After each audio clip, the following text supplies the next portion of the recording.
Hello everyone, welcome to Clinical Knowledge and Medicine.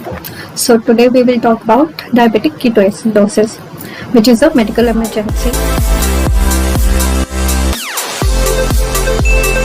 And DKA is seen in type 1 diabetic patients and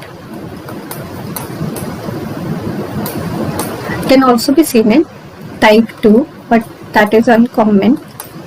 So in DKA there is insulin deficiency or insulin decrease, which is known as insulinopenia in medical terms. Reason क्या है इसका?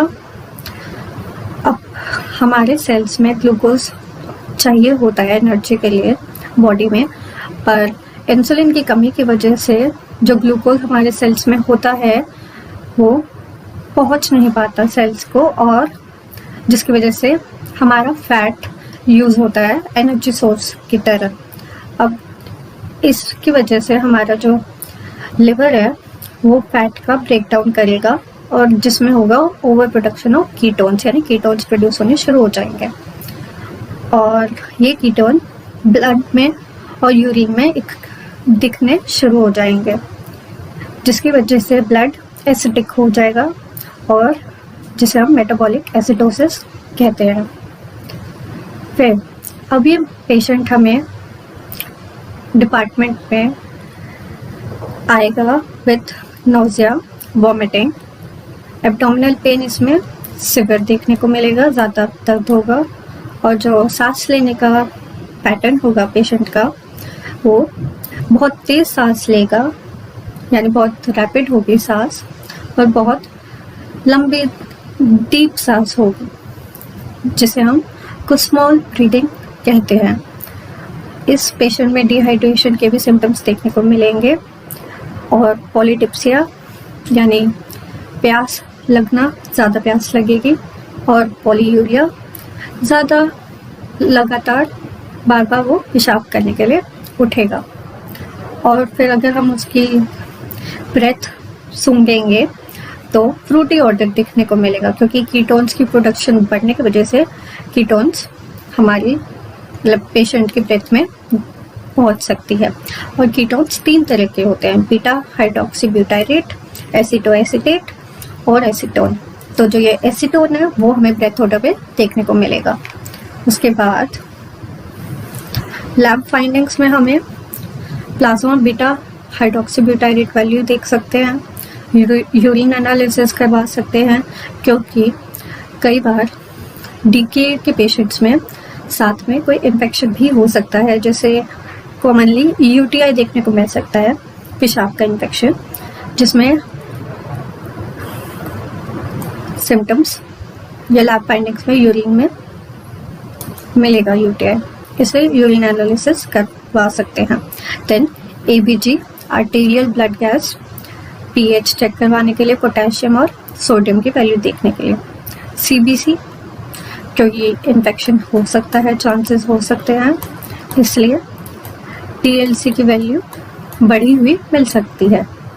फिर serum amylase और lipase करवाया जा सकता है, क्योंकि जैसे कि इस पेशेंट में सिवियर एब्डोमिनल पेन है तो पेन पैनक्रेटाइटिस की वजह से भी हो सकता है, तो हमें डायग्नोसिस पे पहुंचने के लिए बाकी चीज़ें रूल आउट करनी पड़ सकती हैं। सीरम ग्लूकोज और ब्लड शुगर लेवल्स चेक करवा सकते हैं, क्योंकि ग्लूकोज बढ़ जाता है इन पेशेंट में, हाइपर ग्लाइसीमिया बोलते हैं जिसे हम। और इसके अलावा पेशेंट में कीटोन्यूरिया और कीटोएसिडोसिस देखने को मिलेगा। फिर उसके बाद हम आते हैं इसके मैनेजमेंट पे। मैनेजमेंट में अब जैसे कि पता ही है, इंसुलिन की कमी की वजह से डीके है, तो सबसे पहले हम इंसुलिन देंगे लोडिंग डोज, जो कि होगी 0.1 यूनिट पर किलोग्राम, यानी अगर मरीज़ 60 किलो का है तो 60 × 0.1 unit will be 6 unit.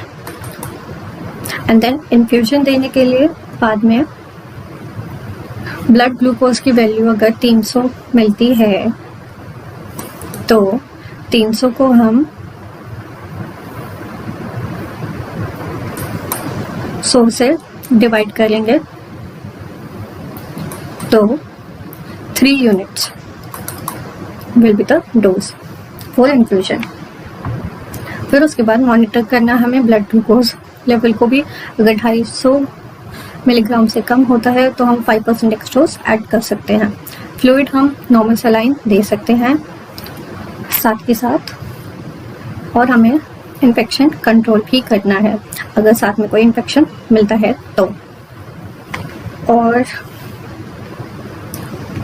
DK के और क्या रीज़न हो सकते हैं, जैसे ऑलरेडी मरीज़ को मायोकार्डियल इंफेक्शन के साथ भी आ सकता है मरीज़, सर्जरी हो या सेप्सिस हो सकता है, इन सब वजह से भी डीके हो सकता है।